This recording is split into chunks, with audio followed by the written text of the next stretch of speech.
안녕하세요. 문사탐 문서연 선생님입니다. 이번 시간에는 정말 오랜만에 비문학에 대해서 찍어보려고 합니다.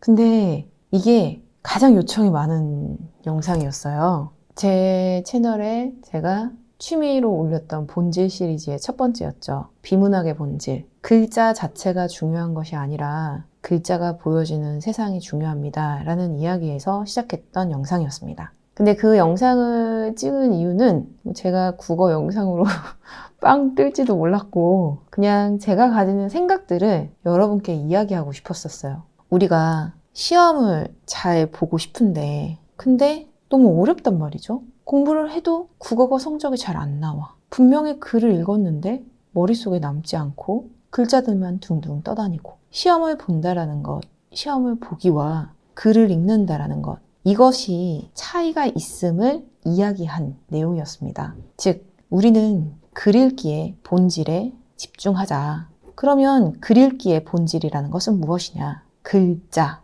들로 글이 이루어져 있죠. 상징입니다. 상징은 중요하지 않아. 그 상징이 보여주는 진짜 세상이 중요해. 라는 게 제가 아이들에게 수년 동안 이야기해왔던 내용들이고 그리고 실제 제 수업의 근간이기도 해요. 제가 사회탐구를 가르칩니다. 그 사회탐구 영역에 사회문화가 있고 그리고 생활과 윤리가 있습니다. 여기에 있는 내용들, 우리가 이야기하는 글자, 텍스트들 시험을 보기 위해서 OX도 해야 되고 문제도 풀어야 되지만 실제 얘네들이 보여주는 거는 세상의 이야기야. 불평등을 가지고 사회문화에서 불평등을 바라보는 관점, 기능론, 갈등론. 생활과 윤리에서는 마르크스가 그 불평등을 어떻게 극복하는 것이 정의로운지에 대한 이야기들. 진짜 세상의 이야기들이야 라는 게 제 수업 방식인 거죠. 국어도 마찬가지입니다. 제가 얼마 전에 질문을 받았어요. 경제 지문이 나오면 너무 어려워요, 선생님. 그러면 이 경제 지문을 어떻게 받아들여야 하나요? 경제의 본질은 무엇인가요? 제가 간략하게 글자가 중요한 것이 아니라 글자가 보여주는 세상, 경제의 그런 용어들이 중요한 게 아니라 여기서 용어는 당연히 그 용어를 알아야 됩니다, 세상으로. 근데 그런 걸 의미하는 용어가 아니라 그냥 상징 자체로의 용어를 얘기하는 거예요. 그런 용어가 의미하는 진짜 세상이 중요합니다 라는 내용이었어요. 예를 들어 볼게요. 바로 경기 침체의 국면을 타개하기 위해 정부는 금리 인하와 세금 감면, 국공채 매입을 추진하였다 라는 글이 있다고 해봅니다. 경제 지문에 자주 나오는 이야기죠. 그러면 물론 이 내용은 정확하게 이해가 안 되고 그러면 이거 가지고 경기 침체가 문제니까 이 문제를 해결하는 방법은 금리를 인하시키고 세금을 없애고 국공채를 매입해야 하는구나. 물론 이런 거 중요합니다. 시험장에서는 이런 문제를 풀 때 이렇게 스킬적인 부분으로 이게 문제야. 이런 상황이 있었을 때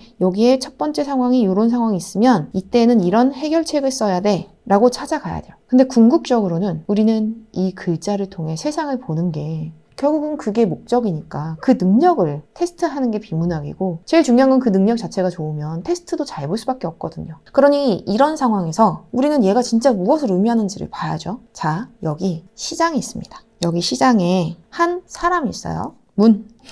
이 사람의 주머니가 있습니다.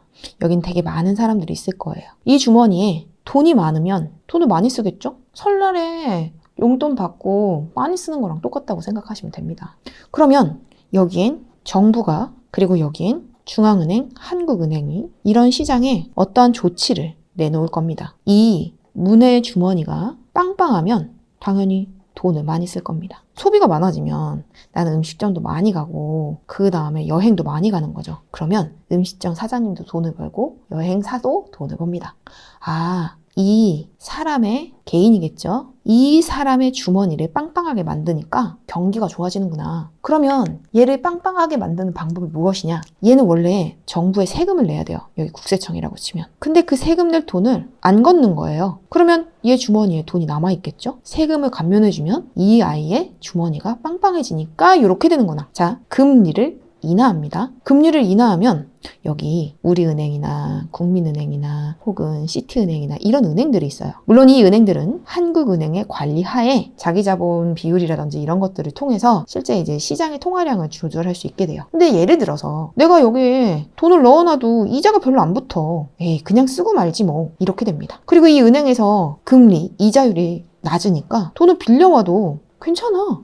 별로 부담이 안 돼. 그러니 얘 주머니가 또 빵빵해집니다. 얘 주머니가 빵빵해지니까 또 돈의 소비도 많아지고 그 다음에 얘 음식점 많이 가고 여행도 많이 가죠. 경기가 좋아집니다. 선생님 그럼 국공채 매입은 뭔데요? 자, 그러면 국공채 매입은 무엇이냐? 이런 경우입니다.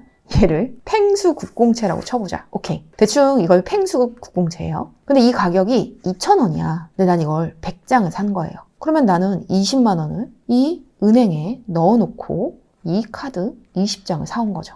근데 만약에 그렇게 해서 20만 원을 한국은행에 넣었으면 내 주머니는 이제 돈이 없잖아. 근데 정부 입장에서 내가 너 주머니에 다시 돈 넣어줄게. 너 그때 너가 사갔던 얘한테는 사갖고 얘는 팔았던 거죠. 내가 팔았던 이 카드 다시 나한테 팔아. 내가 사올게 라고 되는 거예요. 얘가 주체니까. 얘가 주체로서 금리를 인하하고 얘가 주체로서 세금이 감면되고 얘가 주체로서 국공채를 매입해 갑니다. 그러면 여기 돈을 다시 주겠죠. 그러면 이 문의 주머니가 또 빵빵해집니다. 그러면 또 소비가 늘어나고 음식점을 가고 여행을 가면서 경기가 좋아지겠죠. 이렇게 경기가 좋아지게 하기 위하여 국가는, 정부는, 한국은행은 이러한 금리 인하, 세금 감면, 국공채 매입을 추진합니다. 이게 세상입니다. 글자는 중요하지 않아요. 글자가 의미하는 세상이 중요합니다. 그런데 이걸 짧은 시간 내에 어떻게 푸냐고. 선생님 저는요 국공채가 뭔지도 몰랐어요. 세금 감면이 뭔지도 몰랐어요. 금리도 정확하게 뭔지도 몰랐어요. 시험장에 가면 풀어야 되는데요. 라고 했을 땐 선생님이 비문학의 본질 이후에 두 번째 영상을 올린 게 있어요. 어려운 지문을 만났을 때 읽기 팁. 이 어려운 지문을 만났을 때 읽기 팁은